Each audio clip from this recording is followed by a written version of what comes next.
अरविंद केजरीवाल जी को गिरफ्तार कर लिया, मुझे गिरफ्तार कर लिया, और 3 साल के बाद आपको याद आ रहा है कि इसमें सैंक्शन लेना है। इसका मतलब पूरा का पूरा मामला फर्जी, सारी गिरफ्तारियां अवैध। आप एक मुख्यमंत्री को, अरविंद केजरीवाल जी को, आप बगैर प्रमाण, बगैर साक्ष्य के गिरफ्तार कर ले रहे हैं, बगैर सैंक्शन के गिरफ्तार कर ले रहे हैं।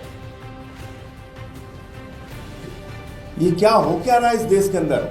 ये कोई सामान्य बात नहीं है। एक राष्ट्रीय चैनल पे मैथिली ब्राह्मण समाज के पूर्वांचल के विधायक, बिहार के से आके, जिस आदमी ने श्रम परिश्रम करके अपना संघर्ष करके दिल्ली में 2 बार विधायक बने, ऋतुराज झा जी, उनको टीवी चैनल पे पूरे देश के सामने, दुनिया के सामने बीजेपी के प्रवक्ता शहजाद पूनावाला ने गाली दी। कल ये साबित हो गया पूरे देश के सामने कि तथाकथित शराब घोटाला भारतीय जनता पार्टी के द्वारा, प्रधानमंत्री नरेंद्र मोदी जी के द्वारा, अमित शाह जी के द्वारा बनाया गया एक मनगढ़ंत घोटाला था। इस पूरे मामले में ना कोई सिर था ना पैर था, और दिल्ली के मुख्यमंत्री अरविंद केजरीवाल जी की जो गिरफ्तारी थी वो पूरी तरीके से अवैध थी, गलत थी। मनीष सिसोदिया जी की जो गिरफ्तारी थी वो पूरी तरीके से अवैध थी, गलत थी, इलीगल थी। मेरी जो गिरफ्तारी थी वो पूरी तरीके से गलत थी, फर्जी थी, झूठी थी, अवैध थी। और ये बात मैं क्यों कह रहा हूं? कल 3 साल से यह मामला, आप झूठा मामला चला रहे हैं। उस झूठे मामले में आपने दिल्ली के उप मुख्यमंत्री मनीष सिसोदिया जी को गिरफ्तार कर लिया, दिल्ली के मुख्यमंत्री अरविंद केजरीवाल जी को गिरफ्तार कर लिया, मुझे गिरफ्तार कर लिया, और 3 साल के बाद आपको याद आ रहा है कि इसमें सैंक्शन लेना है। इसका मतलब पूरा का पूरा मामला फर्जी, सारी गिरफ्तारियां अवैध। आप एक मुख्यमंत्री को, अरविंद केजरीवाल जी को, आप बगैर प्रमाण, बगैर साक्ष्य के गिरफ्तार कर ले रहे हैं, बगैर सैंक्शन के गिरफ्तार कर ले रहे हैं। ये क्या हो क्या रहा है इस देश के अंदर? एक मुख्यमंत्री की गिरफ्तारी बगैर सैंक्शन के ईडी ने कर ली, और ये अपने आप में बहुत चौंकाने वाली बात है कि इसका मतलब ये पूरा मामला फर्जी तरीके से तैयार कराया गया भारतीय जनता पार्टी के द्वारा, मोदी जी के द्वारा, और गिरफ्तारी कराई गई। अगर जरा सी भी शर्म है तो इस अपराध के लिए भारत के प्रधानमंत्री आदरणीय नरेंद्र मोदी जी को अरविंद केजरीवाल जी से माफी मांगनी चाहिए।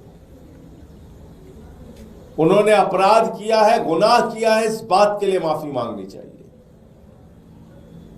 बगैर सैंक्शन के अरेस्ट किया है, इस बात के लिए सार्वजनिक रूप से प्रधानमंत्री जी को माफी मांगनी चाहिए। और मुझे लगता है कि ये अब बताने की जरूरत नहीं कि पूरा मामला राजनीतिक दुर्भावना से प्रेरित था, राजनीतिक दुर्भावना के कारण बनाया गया था। इसमें दूर दूर तक कोई सत्यता नहीं थी, और गिरफ्तारी पूरी तरीके से अवैध थी, गलत थी। मुझे इतनी बात कहनी थी। आपका कोई प्रश्न हो तो आप पूछ सकते हैं। सर, क्लॉज भी हालांकि सुप्रीम कोर्ट के वर्डिक्ट के बाद आया था, तो ऐसे में सैंक्शन लेने की कोई जरूरत एजेंसीज को पहले थी नहीं। टेक्निकली तो ये मामला बनता है। देखिए, ऐसा है, सैंक्शन लेने की जरूरत होती ही होती है। इसलिए मुझे लगता है कि अगर ईडी ने बगैर, आप एक मुख्यमंत्री को बगैर सैंक्शन के अरेस्ट कर लेंगे, ये अपने आप में ही सामान्य बात लगती है क्या?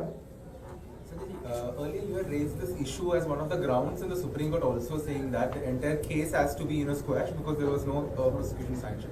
So what is happening in that front right now? Are you moving? वो कोर्ट उसके बारे में तय करेगा, उस पर मैं कोई टिप्पणी नहीं कर सकता। But are you still moving forward in that direction in the court? जो मामला कोर्ट में है उसमें कोर्ट में बात करेंगे ना।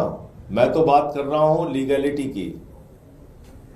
आपने एक मुख्यमंत्री को, उप मुख्यमंत्री को, एक सांसद को तथा कथित शराब घोटाले में जिसका न सिर था, न पैर था, न सच्चाई थी, उस मामले में बगैर सैंक्शन के अरेस्ट कर लिया।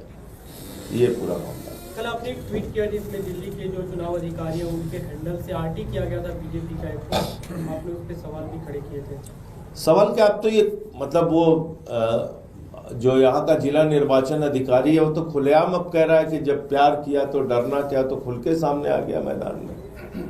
जब बीजेपी के ट्वीट को आरटी कर रहा है वो, तो बड़े आसानी से आप समझ सकते हैं कि उसका कितना गहरा रिश्ता भारतीय जनता पार्टी से है। अब ज्वाइन करके प्रचार भी करेगा उनके लिए। जिस आदमी को चादरें बट रही नहीं दिख रहा है, पैसा बट रहा है नहीं दिख रहा है, जूता बट रहा है नहीं दिख रहा है, वीडियो बना के सामने खुद प्रत्याशी लेके आ रहा है, चश्मा बांटने का खुद ट्वीट कर रहा है, ये हुआ ही नहीं। अब उसके बारे में कोई संदेह है क्या किसी प्रकार का कि उसने कोई कमी छोड़ रखी है अपनी ओर से बीजेपी के साथ उसके रिश्तों में? सर, एक एडवाइजरी जारी करी है इलेक्शन कमीशन ने एआई के मामले में, और कहा है कि बहुत सोच समझ के जो है इसका इस्तेमाल किया जाए, खासकर पॉलिटिकल पार्टी जो है इलेक्शन कैंपेन के दौरान अपने, कि कोई मिस इन्फॉर्मेशन ना लेबल देना। तो जो इलेक्शन कमीशन ने कहा है उसको हम लोग ध्यान देंगे, बीजेपी वाले भी इसका ध्यान दें।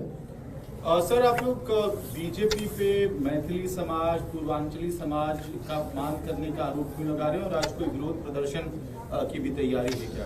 बिल्कुल विरोध प्रदर्शन की तैयारी है। हमारे बहुत सारे कैंडिडेट अपने नॉमिनेशन में व्यस्त हैं, उसके कारण हो सकता है कि कुछ विधानसभाओं में प्रदर्शन कल हो, परसों हो, लेकिन पूरे दिल्ली में इस बात का विरोध प्रदर्शन होगा।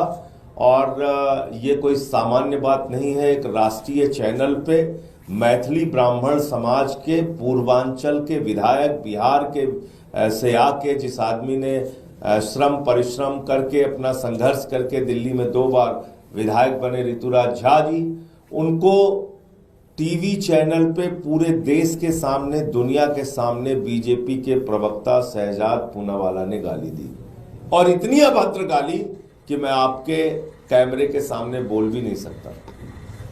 क्या ये मैथिली ब्राह्मण समाज का अपमान नहीं है? क्या ये पूर्वांचली समाज का अपमान नहीं है? हर दिन बीजेपी के लोग पूर्वांचल के लोगों को, यूपी बिहार के लोगों को अपमानित करेंगे, कभी रोहिंग्या कहेंगे, कभी बांग्लादेशी कहेंगे, कभी टीवी चैनल पे बैठ के गाली देंगे।